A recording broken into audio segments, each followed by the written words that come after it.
Welcome back to COM110, and today we're going to be talking about a very specific environment for relationships, especially interpersonal relationships, and that's at work.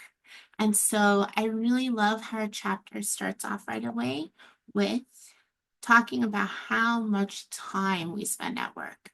So I want you to think about if you have a job right now, if you've had a job in the past, how much time did you actually spend there? According to this research, it is from 2017, so I'm sure it's probably changed, but like maybe not that much, obviously. And so check out the red part. That's what we do most with our lives. That is work and work-related activities. Within the 24 hours of each day, 8.9 hours, so close to 9, is spent on like work stuff. And then the second most popular thing we do with our day is sleep and personal care. So I like to think about the days where I get like a really good night's sleep, luckily it's going to be like 8 hours, but sometimes, it might be less than that. But then I look at personal care, and that's simply like, taking a shower, doing things that you need to do, but not eating, because that's the purple part up above. But it's just like, taking care of yourself, doing the things you need to do. I think also, you're gonna laugh at me, but like going to the bathroom within the day, how long are you in there per each minute, right? Then we have green, which is the third most popular thing that we're doing, and that's leisure and sports. I think about, if I'm able to watch Netflix, if I'm able to just kind of like do whatever I want to do at home. Now we do have other, and it doesn't really specify like what other is. I would like to think maybe, that's going to the gym.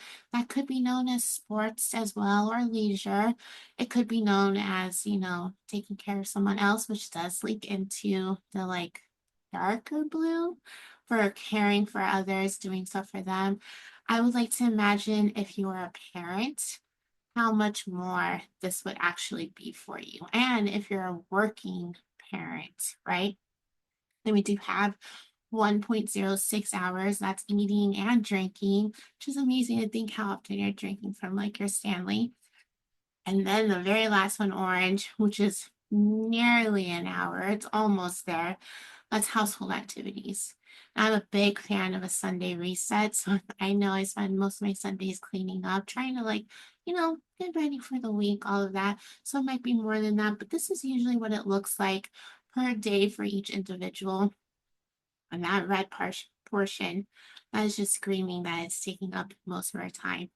I look at this and I think, okay, well, what about like hanging out with friends, romantic partners, family? Is that the other, the light blue, the 0.9 hours? I also think to myself too, like just walking, exploring a city, doing things like that, is that leisure or is that other? When are we actually like caring for ourselves? And then also caring for our interpersonal relationships. Too much of it is in work. Too much of it is spent thinking about work. I know a lot of times when I'm at work, I'm doing the job and I'm focusing on that. And then I go home and it's hard to stop thinking about work. Maybe I take work at home with me. Right now I'm in my home, so it's like I'm still doing work, even though it's a weekend. And thinking about that balance, is that really good for me? Is that really good for us that so much of our time is spent preoccupied slash at work? This is what this whole chapter is going to focus on. I'm really amazed at this graph, and so I want you to kind of take into consideration and think, where could I like put more emphasis towards? So the book does start off with that chapter chart, and then thinking about specifically, what does a profession mean? And there's so many different ways in the world that professions can kind of like mean. So I think first off, I love this definition. It's an occupation that involves mastery of complex knowledge. You have skills through prolonging training, education, and then practical experience. This just shows that you've done the training, the experience, and you have, the education for whatever it is that you want to be, whatever profession you're working towards. I think about me being your instructor. I've taken, let's do the math here, 10 years of education to be here. I've also had the training of going to, continual seminars, continual trainings. And I think about the practical experience of like, okay, I have 8 years of education. And then on top of that, I have 8, 9, 10, 11. I have like 9, 10 years of teaching.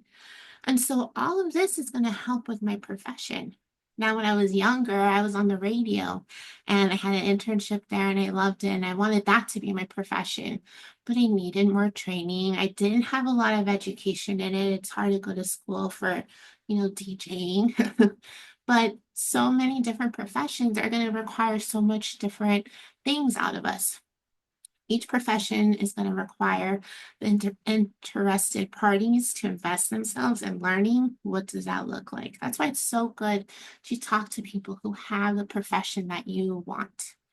Now, we do get into the term professionalism because this is going to look different for each profession. With professionalism, we're going to look at the aims and the behaviors, thinking about how you're going to show the competence of your profession, of your job, and how you know, like, I'm a professional here within this given profession. So, first off, with the aims, these are goals that you have within that setting. What am I doing here? As your teacher, my goal is to inform you. My goal is to answer questions, to have any times where I can clarify things for you. You can also think then about my behaviors. And these are specific ways of behaving, specific ways of communicating within that organization. Now, I know that interpersonal classes, they're kind of unique because you get to know me on a different level. But then when I'm teaching, let's say conflict and negotiation, or I'm teaching a stats class, the behavior and the communication, it's going to be different than an interpersonal class, right? We have different aims, we have those different behaviors. So how are you going to act? I think about if you ever had a job in like, the food industry, your aims and your behaviors. You're going to be focused on like, keeping the customer happy, getting the food out as quickly as you can, being like vigilant there in your job. Whereas if you work in a bookstore, you're going to be working on the books, making sure they're organized, helping people find books. So again, it's all of those different like, what am I supposed to do in this job? And that's how it comes into your professionalism of your manner. If I start serving you somewhere and then all of a sudden I start talking to you about stats because I teach stats, that's not going to be very professional because it's like these are two different worlds here, right? So I'm going to show you, I think, about 4 different characteristics that come into being professional, engaging in professionalism, no matter what your profession is. And so first off is ethics.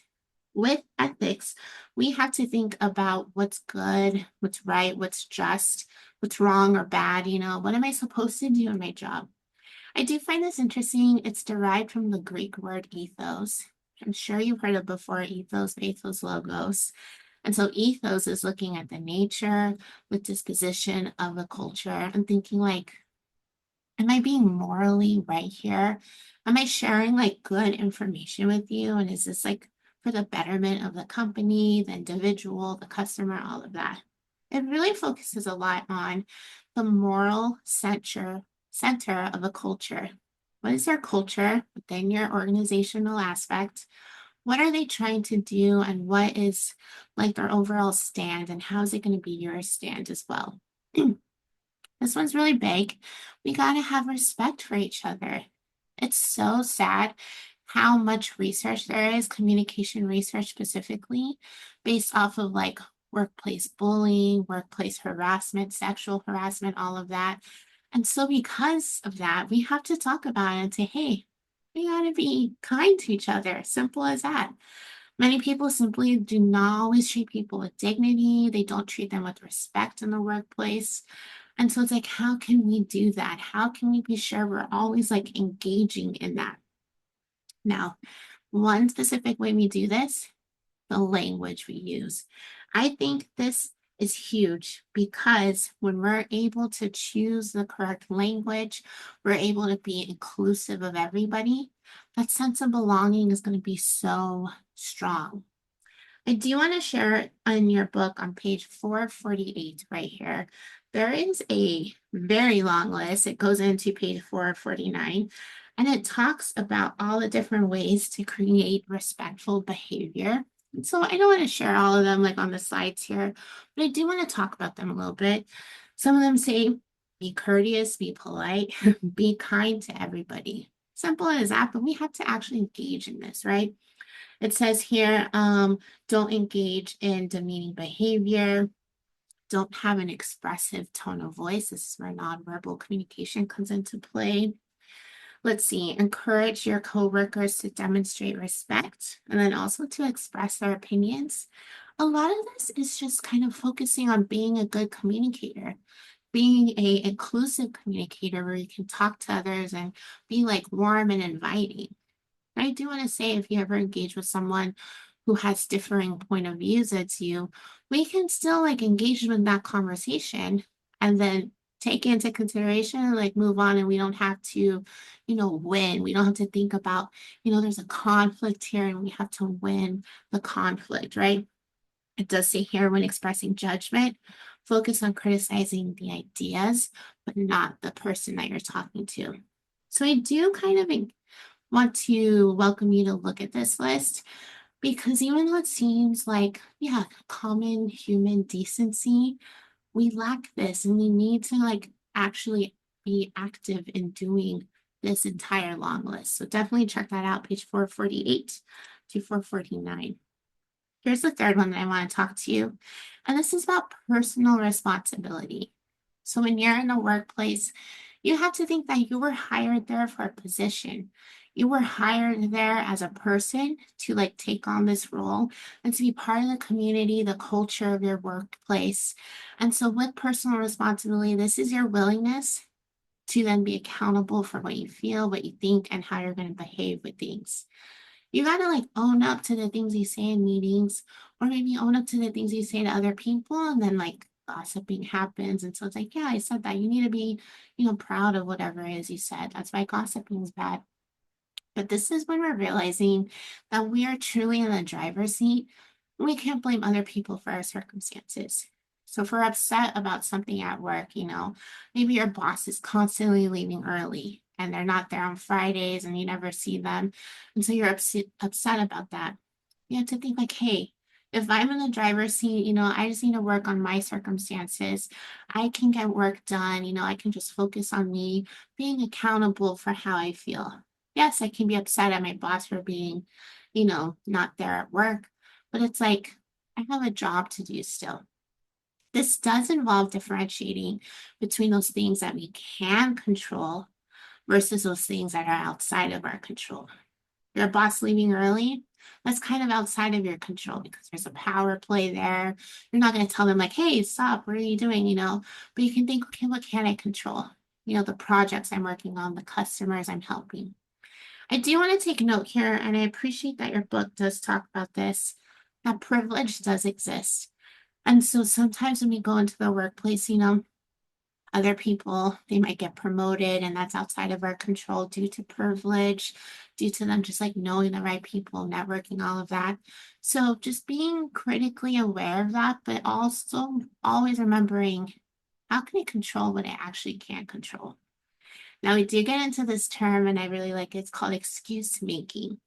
Now, a lot of times there's individuals out there who they want to shift the blame for their behavior and thinking about like, okay, maybe this is caused due to like something outside of my control.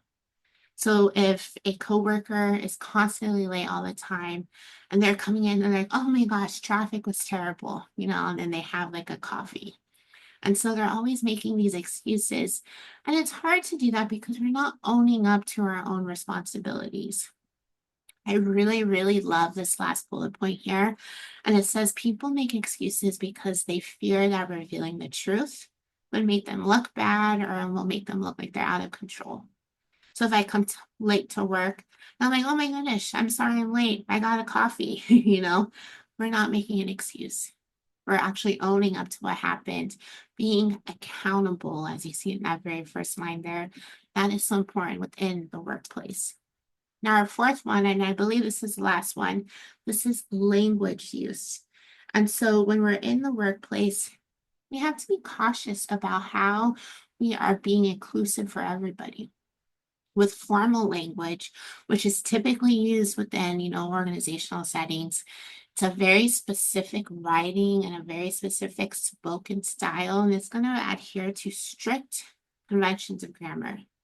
In your book, I think it talks a lot about, not really using contradictions. So that means like instead of saying like, I can't, you will see like I cannot, right? It also says here, staying away from slang words, kind of staying away from just like that personalness, talking a lot about your emotions, and you're just there for business. I know with informal language, then this is a more common tone, especially if you're talking in person, not thinking just about like email or Slack or whatever people use. But with informal languages, it does contain simple, direct sentences, and you can have that personal approach with emotions.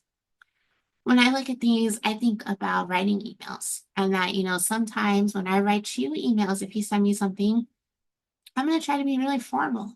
I'm going to try to answer your question. I'm definitely going to try to have like, the strict conventions of grammar. But then also too, we're humans. Like, of course, we're going to have some errors. And so it's in that informal language, where we can start building that relationship with each other. I'll always remember one time in a class I was teaching, I had two students in there that were friends. And one of them, she emailed me a question and I just answered her pretty informally. It was like a yes or no question. And I just answered yes. Let me know if you have any more questions. And then the other friend had emailed me something. And I think I was in front of my computer versus answering the email on my phone. And when I was in front of the computer, I was a little bit more formal. Got the whole keyboard there and I answered her a little bit formally. And then going to class the next day, she thought that I was mad at her because of my formal language and because she saw her friend's email where I was a little bit more informal, just a yes. Let me know if you have any questions, short and simple. And so the way that you choose language here is going to impact your relationships with these people. And so you want to be careful with that. You want to be cautious. Now we're going to kind of change gears. You're going to see we're going to change gears here about 2 more times after this, focusing specifically on leader-follower relationships. I look at this as like, you're the boss. So who's following you? And there's not a lot of research on following. And so it's fun to think we do have this one theory. So this Hershey and Blanchard's situational leadership theory. It really focuses on two different things. One is directive and one is supportive. So as your leader, let's say I am really focused on task. So I am leader directed behavior. I'm focusing on the day-to-day tasks, thinking how can I make sure that my followers are going to accomplish whatever is we need to accomplish within our organization. The directive support of like answering those questions to get the project done, answering the questions to like accomplish our day-to-day tasks. I look at directive and then I think about day-to-day tasks. Now we do have relational, and this leader is all about supportive behaviors. So with supportive leadership behaviors, it's going to be focused on that relational support. I look at this as like you recognize that the people working for you, your followers, that they are humans. There's going to be different emotions involved. So how can you be there to answer any questions, to be supportive so that the directive behavior can then be accomplished? So that's where we look at this beautiful graph from your book of the situational leadership theory. And you can see that, and it's important to notice on the bottom and then on the side, we have the the leader directive behavior. So that's the day-to-day tasks on the bottom. How much work are we getting done? Are we accomplishing? Whereas on the side, we have the supportive behavior. Is the boss supportive or are they not very supportive? You go up, it's higher. So first off, we got delegating. Now with delegating, I want you to think that this type of leader set the basic rules thinking about what the individual needs to accomplish. So it's pretty low on directive day to day. So we do talk about them. However, there's really not a lot of supportive behavior here. Oh, wait, I said it backwards. Oh, no. Two D words, my mistake. With delegating, let's talk about delegating. I really apologize for that. Delegating, low directive behavior, low supportive behavior. Delegating, it's going to be mutually involved basic decision making. So, as the leader and the follower, we're both going to be like working on what works best for the company. The followers are ultimately going to determine when they need the support of their leader, and then they're going to determine how much support is going to be needed. In a sense, I think about delegating as you're kind of on your own because you already know the work you're doing. It's not too challenging. And so you're just kind of all individually working. Whereas, let's look at supporting. I'll make sure my notes are clear.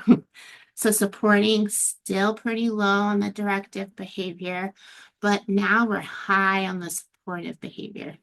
So supporting means this will allow followers to make the day-to-day decisions, and it is going to be related to getting tasks accomplished. The leader, they're going to become more supportive here. And you want to think, yeah, the leader facilitates rather than dictates the followers' work. So they're not really going to tell them what to do, but instead kind of just make sure, are things okay, right? Now let's look at coaching. Coaching is high on supportive behavior and high on directive behavior. So coaching, this is going to allow for followers to give some input. You know, they feel very supportive by their leader, and then they also feel like directive, which focuses again on the day-to-day tasks, that they're able to like do it and it's constantly happening, right? I like coaching because we're looking at leaders and followers kind of as one, but yet we're still getting the most work done here. Now with directing, directing is high on directive behavior. So the day-to-day tasks, we're doing it, but it's low on supportive behavior. So what directing is, there's those basic rules that we have and the tasks that the individual needs, and that's all they really focus on. They're not too focused, on being monitored by their boss. The boss is not really focusing on monitoring them, trying to give them support. It's just all about directing their attention onto the work. Again, I apologize for that mix up. The two D words got me mixed up. I do think that it's important to think about what followership means and the people that are following you. You're going to see a lot of very similar graphs for this chapter. But thinking about if you're a leader and you're trying to gain people to follow you, this is something that's not going to happen naturally. You know, your followers, they have to be willing to engage in it. I think about in a new organizational setting and a new boss comes in, you have to build that trust. You have to build that like confidence of like why people should, trust you and want to look up to you and have you as a leader. So thinking about that as a follower, you have to first have the courage to support the leader. Kind of like giving them your trust and saying, hey, I support you, I believe in you. But also, as a follower, I need to have the courage to also challenge my leader's behavior and the policies. So let's say a leader is kind of enacting something that I don't like, and I want to challenge it and I want to question it. How can I share that criticism without being afraid of, getting fired, without being afraid of the power play and all that? Because it's okay for a follower to have criticisms, but it's in the way that we use our language that we're able to like maintain that relationship and also like maintain that job, right? So we have this style of followership. And so first off, you're going to see it's very similar to the last one. We have low to high supervisory support, and then low to high challenges that we're going to, have in the workplace. So first off with resource, it's the right one. Resource is low on supervisory support, low on challenges, and the resources, they're generally gonna lack the intellect, the imagination, and the courage to do more than what's asked of them. So they're just gonna like do what needs to be done, and that's it. They don't care about, challenging the leader's behavior. They just want to come in, do the work, clock out, leave, they're done, right? Now with individualist, which is high on challenge, but still low on the support, you're going to be really focusing on yourself as an individual. They tend to think what is best for the organization, but not necessarily what they've been asked to do. They're not going to actually like try to do more than what they need to. They're going to follow their own perspective than those of the leader. So again, the word itself, individualist, you are focusing on just yourself, tend to think about what's best for the organization, but not actually doing things when people ask you to do stuff. Then we have the implementer, which is high on the support, but low on the challenge. So with the implementer, they tend to do the bulk of the day-to-day work, and they like focus on what needs to be accomplished, but they're like not going to challenge anything. They're going to just really focus on what needs to be done, doing that good job again, and then they're knowing that they can get the support from others, but they're not really going to implement it too much. But the partner, our last one, they need to be seen as equal to their leaders. So this is high challenge, high support here. We are equals, when actually maybe you're not, right? They are going to support their leaders, but have no problem with challenging their leaders. They're going to have no problems with kind of questioning it and having that courage, right? That's why I was telling you about the courage of support and the courage of challenge. Alrighty, so let's focus now. We're going to kind of step away from, leaders and just focus on peer relationships, co-worker relationships. You're going to see 7 different characteristics of co-worker relationships. If we're spending all this time at work, almost 9 hours, remember from that first slide, it's going to be a lot of it talking to other people around us. It's going to be a lot of like talking to people over the cubicles, if you have offices, walking by each other's offices and just chit-chatting. And so trying to maintain these relationships is going to really help you and benefit you in doing a good job and being recognized and feeling like you belong within the workplace. So one of the first characteristics here of having a coworker relationships is mentoring. This one's really big because if you have a question, if you need to get some advice from another coworker, you can informally interact with them. There's no power play here, and you're able to just kind of talk to them freely. I think about if you're new to a job, this mentoring relationship is going to really help you in understanding those day-to-day tasks. Now, it does link into sources of information, which is number 2. And this is the degree to which an individual is going to perceive the information they were receiving from someone else as accurate, as timely, and useful. So if you're ever talking to someone and maybe they have inaccurate information, and so you listen to that inaccurate information and you go and do a job and it's incorrect, this is going to look bad on you. It's going to look bad on the company. And so that's why it's important to have accuracy, timeliness, and then also usefulness with this type of information. Now, we do have a little discussion here about issues of power because with coworkers, it could be people that are below you or above you too in the hierarchy. And these are maybe also informal sources of power. Maybe someone's been working at this job for 10 years and today's their first day. They have a certain sense of responsibility and they've just been around longer, so they do have a little bit more power. Now, can they fire you? No, but they have influences and they know who to talk to, who not to talk to. Power can help us influence what goes on within our immediate environments. So I think about the conversations you have at water coolers and the hallways, thinking about where you're putting yourself to have these conversations. It's important. Now, I think this one's really big. Social support as a characteristic of coworker relationships. With this one, you're going to be able to receive assistance and care from people within your life, within your workplace, and they're going to just recognize you more as a human being.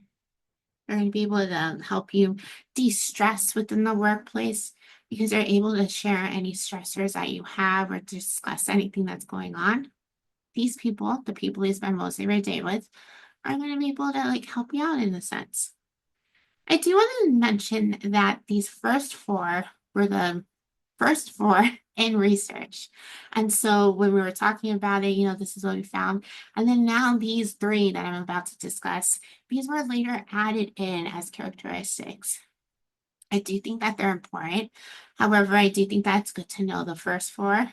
These were the first ones that we looked at for research. But now with trust, I think it's important to have trust because we can learn ourselves to make ourselves vulnerable to coworkers.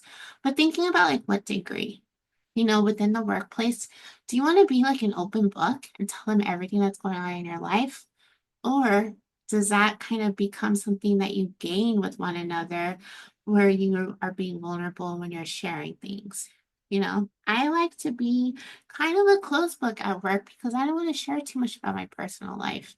You, as my student, you probably know more about my life because this is an interpersonal class, right? Now, when I go and I hang out in the workplace, if I'm in the hallways, I'm not going to start talking to them about my life or what's going on. But as I see them more and more, of course, naturally, that's going to happen. Your book says the more we get to know our coworkers and know that they have the best interests at heart, so not gossiping, right? Then we're going to begin to trust our coworkers. We begin to open up to them. There just are various degrees of trust here. Now, with relational maintenance, it's nice to know, and your book talks about four different ways to maintain relationships. Why should we keep, these relationships at work? And so, just with relational maintenance first, not specifically workplace, but I'll tie it in a second. Relational maintenance, there's four different things. You do this because first, you want to keep the relationship in existence. You want to keep it happening. You also want to keep a relationship in a specific state. So maybe you like seeing your coworkers and you just say hi, you ask them what's for dinner tonight, and then that's it. You don't go into too much. Our third one here is that you want to keep a relationship in a satisfactory condition. That's where small talk comes in. You like the condition that it's in, you're satisfied with it. You don't want more, you don't want less. And then also maybe to keep a relationship in repair. If something wrong goes in your relationship, you're trying to work on like, hey, we need to have a conversation. I need to like invest in this a little more. So with relational maintenance within the workplace, we need to think to ourselves, what do I want out of this and how am I going to keep this going? You've got to say hi every day. You have to engage in some kind of small talk. You have to care about them to some degree because we're going to be around these people. I don't know about you, but if I've ever been mad at someone and I see them and I'm acting mad towards them or giving the silent treatment, I know it takes a lot out of me more so to do that than actually like proving a point? Our last one of the characteristics of coworker relationships is the ability to focus. This one's important because thinking, okay, I'm at work for a job. I'm at work because I need to accomplish these tasks. But am I going to get sidetracked by gossiping with people? Am I going to get sidetracked by other coworkers, ruining my ability to focus? Your book says when individuals have healthy relationships with their coworkers, they're going to be able to focus on their work more. And that's so important because you're all supporting each other and getting a job done. Now, we do have these three different types of coworker relationships. I'm not going to get too deep into them because I think the characteristics are so much more important, focusing on all those different ways that we can have relationships and why we want these relationships. But our first type of coworker relationship, this is information peer. This is pretty like superficial in a sense. You're just going to share information. You're working on like the socialization of you're there, the small talk, and you're good.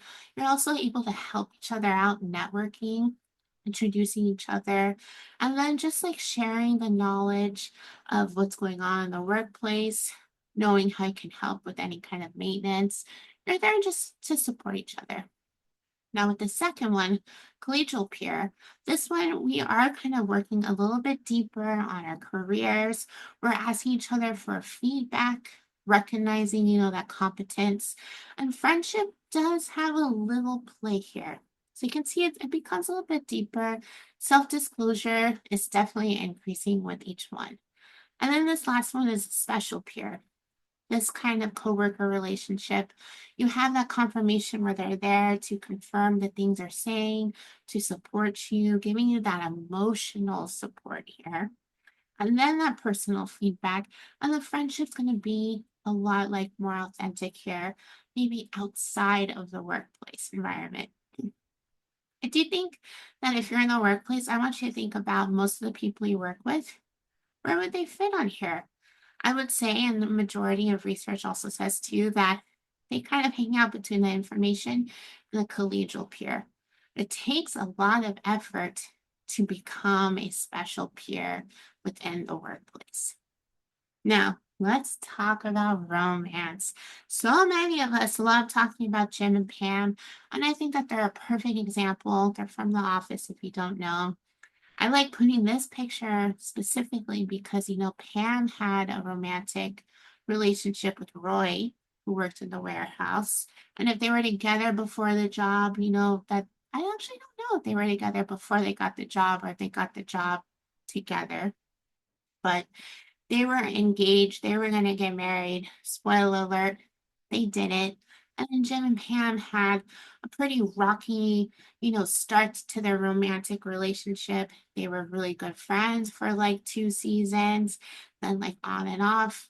Then they got married. And I love how, now I always say I love The Office because, those first seasons are really great with Michael. And then once he leaves, it kind of changes a little bit.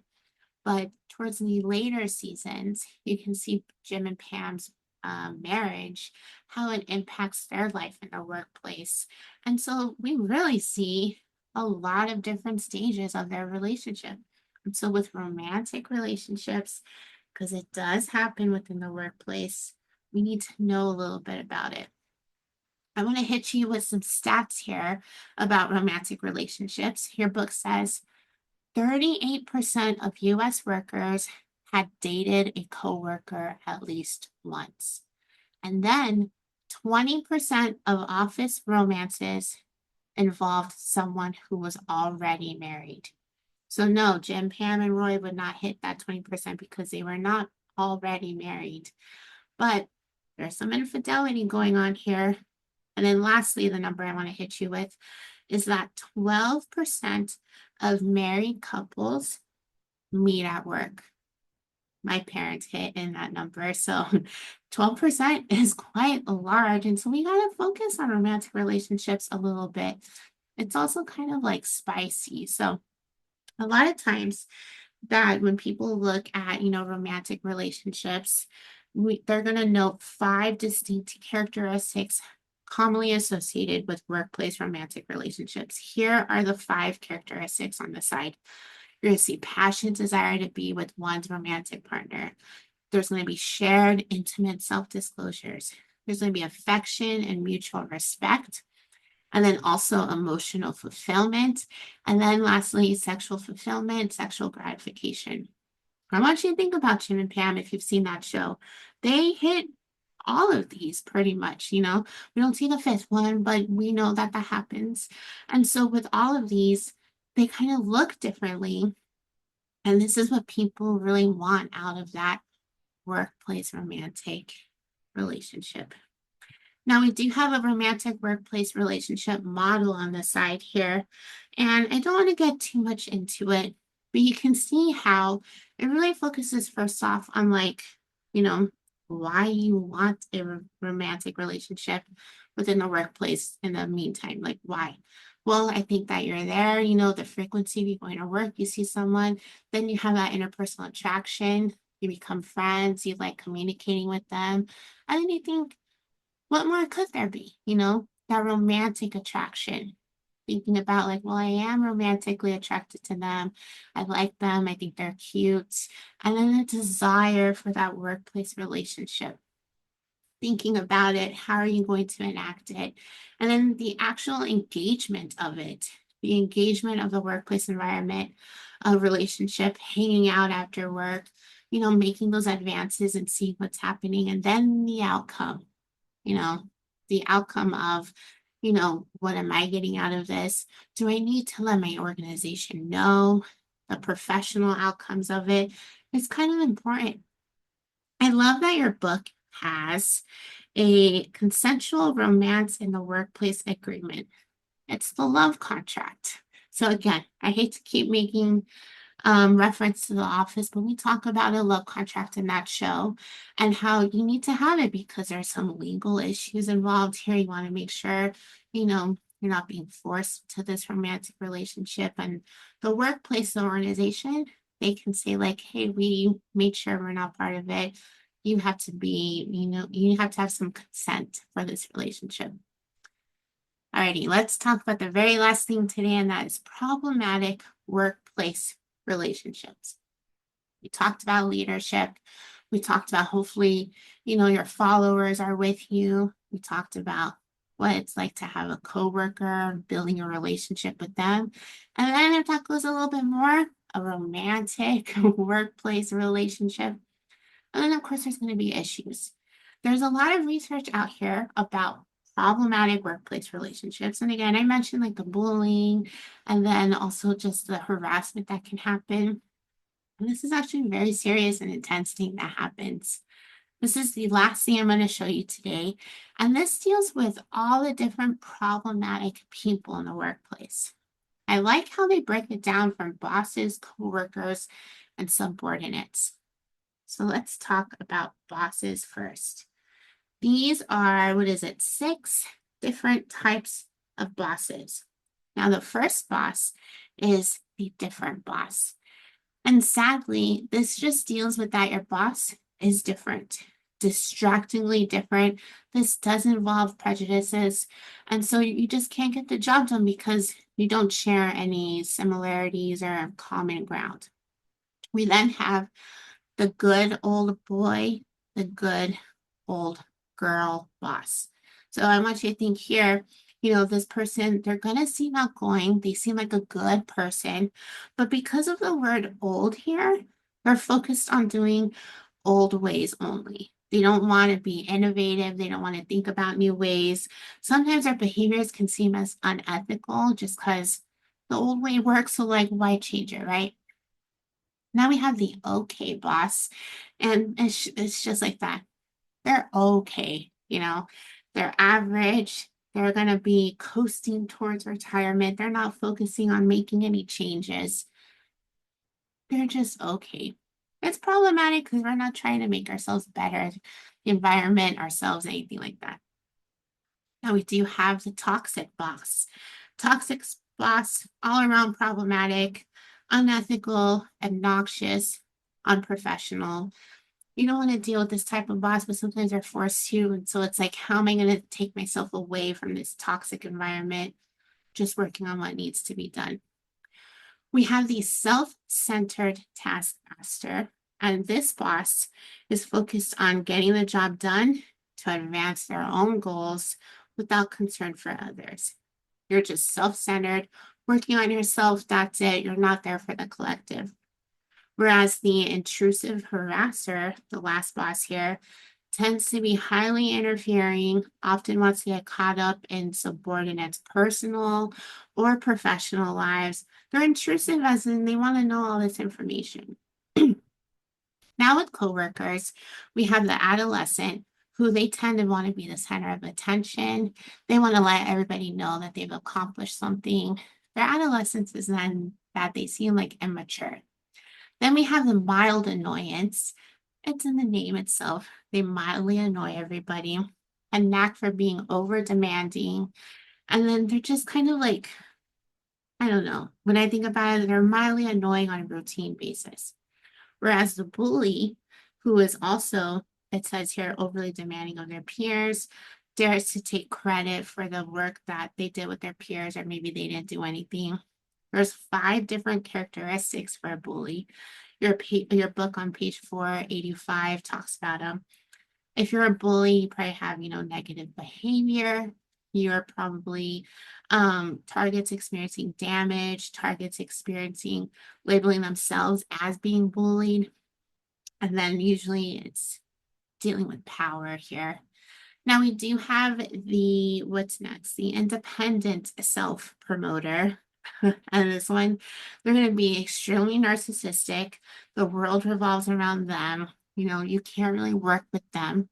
And then the pushy playboy, the pushy playgirl, this individual is going to push their coworkers into doing things for them. And they're not going to give it up easily. Whereas the independent other here, they tend to be perceived as uniquely different from their coworkers. So look at bosses, the different boss. This is kind of like the same one, just different roles now. We then have the soap opera star, which they live for the drama in the workplace. They're not going to get the work done very easily because they're too busy gossiping, finding out information, sharing information, personal information, all of that. Whereas the very last one, the abrasive, incompetent harasser, they are going to be highly uncivil. There's going to be a lot of sexual harassment here. And so you're just not going to get any work done with this person at all. Our last ones are the subordinates. So these are the people that are kind of like working under you. And so first off, we have the okay subordinate, which the name itself, this person is not stellar, but they're not awful. They're just okay. Now we do have the abrasive harasser. Again, and this person, they need regular counseling on what constitutes sexual harassment, constantly reminded, this is bad, stop doing this. You can see how that's a problematic person. Then we have the bully, and this person is who bosses others, usurps authority, and is competitive, but then at the same time insecure, because remember, as a subordinate, they are working under you. So they're going to constantly be wanting, attention. They're going to be wanting you to, confirm that they're doing things correctly or not. We have the different other, and this one, just like the other two different, they are just different from their supervisor. And so it's going to be difficult, trying to monitor them, trying to mentor them because they're just kind of doing their own thing. Our last thing that I'm going to talk to you about is the incompetent renegade. With this person, they're ethically incompetent, views themselves as above the law within the organization. They think they're doing their own thing and they don't need to be watched at all. I know there's a lot of key terms on here. I think that is interesting to think, though, about the different roles in which problematic people can have within the workplace, boss, coworker, or subordinates, and specifically, what they can be. When I look at this, I think, which one am I?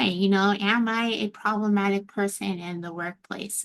No, we don't all have to say that we are one of these, but it's like I know that within the workplace, I want to do a good job. I want to work well with my coworkers.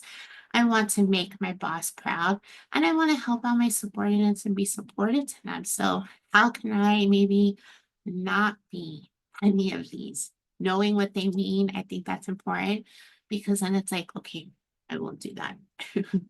I hope you enjoyed this chapter, all about, interpersonal relationships at the workplace. It's kind of juicy and a lot's going on. As always, if you have any questions, please let me know, but I'll see you later. Have a good one.